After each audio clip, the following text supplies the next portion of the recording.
been playing guitar for close to 20 years now, and in that time, I've experienced many moments of clarity that helped me to break out of the various plateaus I've gone through in my playing journey so far. So in this video, I'd like to share the 3 biggest light bulb moments that I had to learn the hard way after years of wasting practice time on things that didn't serve my playing, so that you can avoid repeating my mistakes and hopefully make progress a lot faster. Starting with light bulb moment number 1. The 80-20 principle is the key to progress.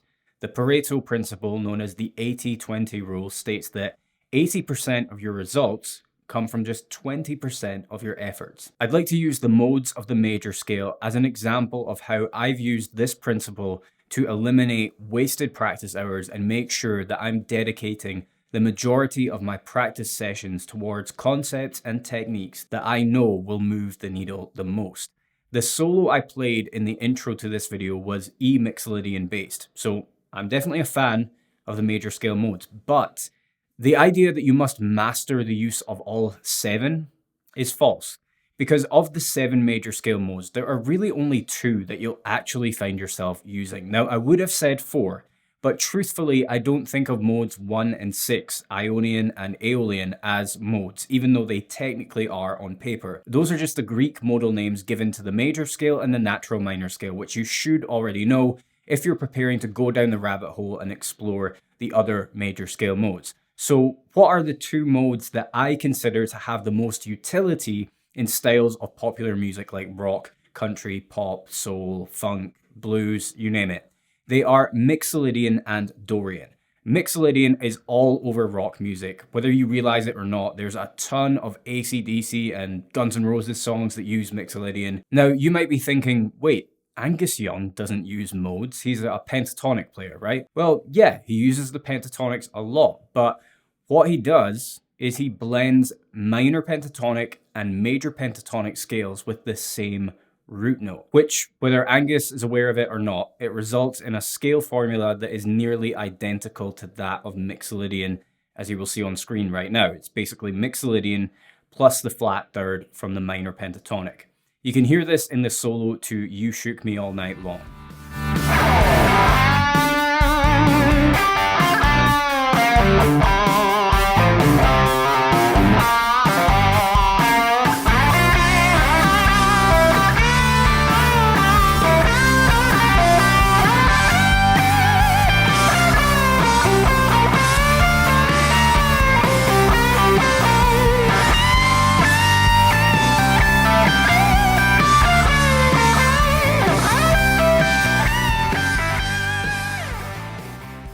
So all of this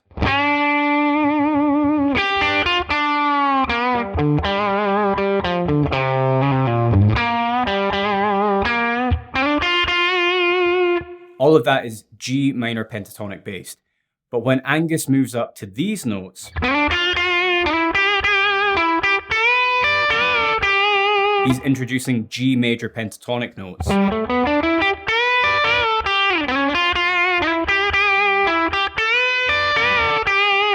That combination of major pentatonic and minor pentatonic scales with the same root note, G minor pentatonic and G major pentatonic, to me, that is the sound of Mixolydian. It's the sonic equivalent of sweet and savory. The sweet being the major pentatonic and the savory being the minor pentatonic. And what about Dorian? Well, Dorian isn't used quite as much as Mixolydian, but there are many songs with chord progressions that fit the Dorian mode quite well. Anytime you've got a chord progression that has a minor 1 chord,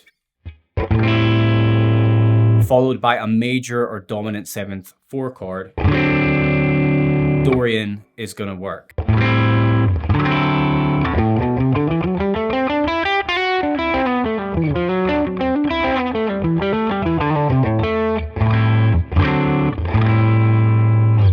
There's an old Santana track called Soul Sacrifice that has Dorian written all over it.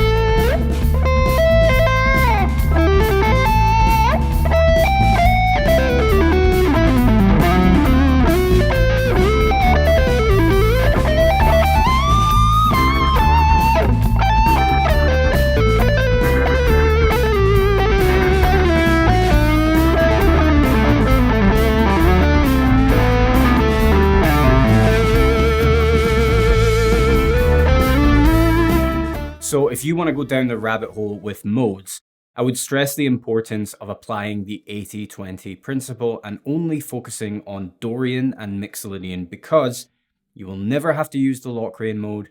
You probably won't have to use Phrygian either. Lydian is a nice sound, but outside of instrumental guitar music, you won't encounter it all that much in music that the average person wants to listen to.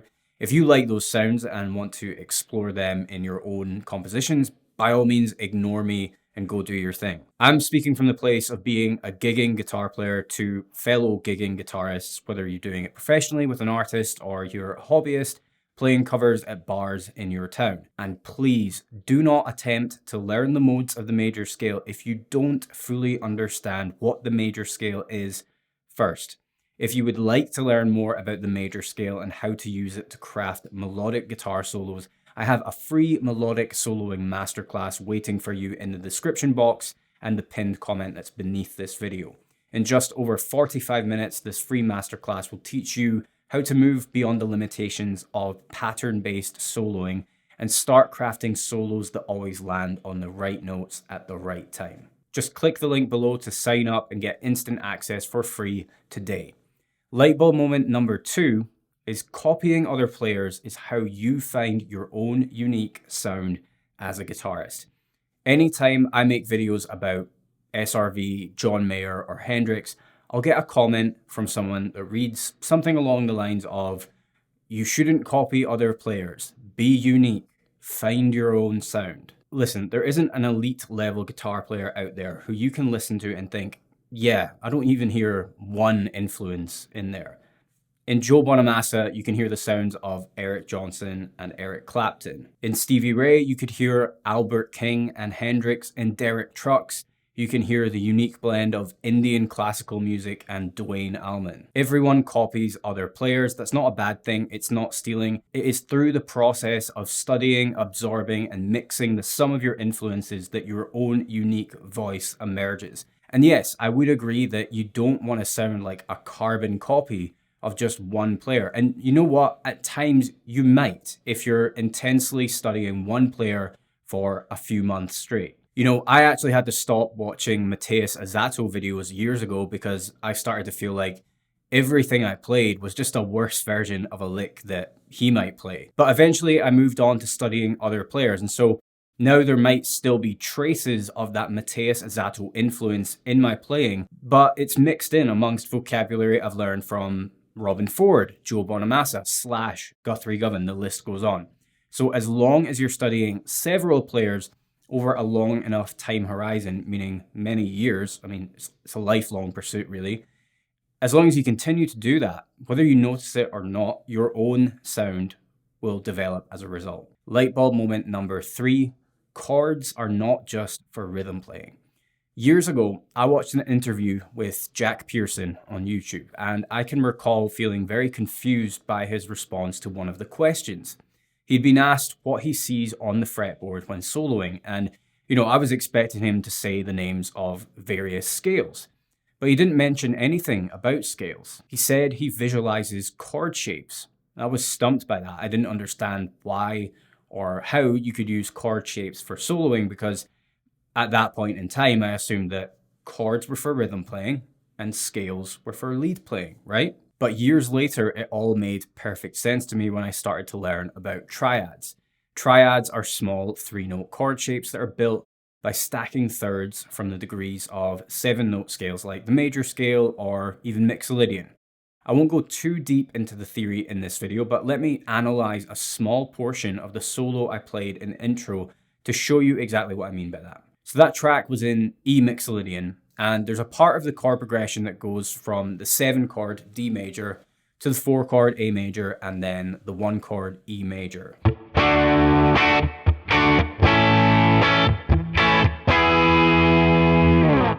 Those are all major chords naturally built from the notes of the E Mixolydian scale. Now here's the thing about major chords. You might only know a handful of major chord shapes like bar and open chords that have you playing notes on 4, 5, or even 6 strings. But whether you're playing a chord shape like this, where you're playing notes on all 6 strings, or you're playing a chord shape like this, that has you fretting notes on 4 strings. Either way, there are only 3 actual notes in any basic major chord. Let me play those again. Look at the note labels on the diagram and you'll see for yourself that only 3 notes, E, G sharp, and B, exist in those chord shapes.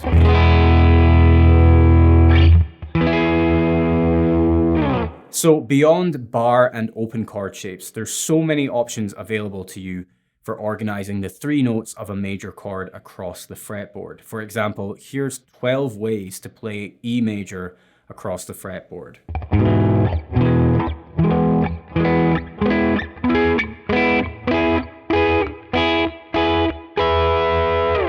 What I just played was a bunch of E major triad inversions, just simple 3-note chord shapes for E major that all have the exact same notes, just organized in different ways from low to high. Now I'm going to come back to that in a second, but for now I want you to listen back to a small portion of my intro solo.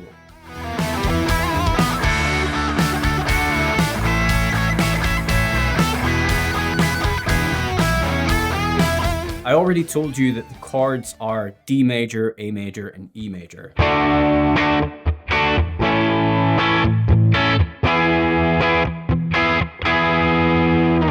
So what I'm doing there in that part of the solo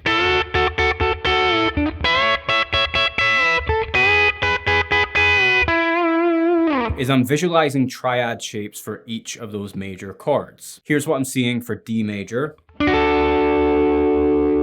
Here's what I'm visualizing for A major. And this is what I'm seeing for E major. But rather than simply arpeggiating those chord shapes, which would sound quite boring in a solo, rather than doing that, I'm playing double stop bends that target the major third in each of those triad shapes.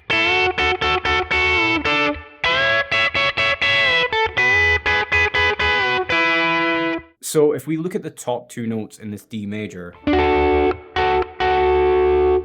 in this double stop, I'm fretting the top note and I'm bending up to the note in the middle from 2 frets below. Then I do the same for the A major. Same again for the E major.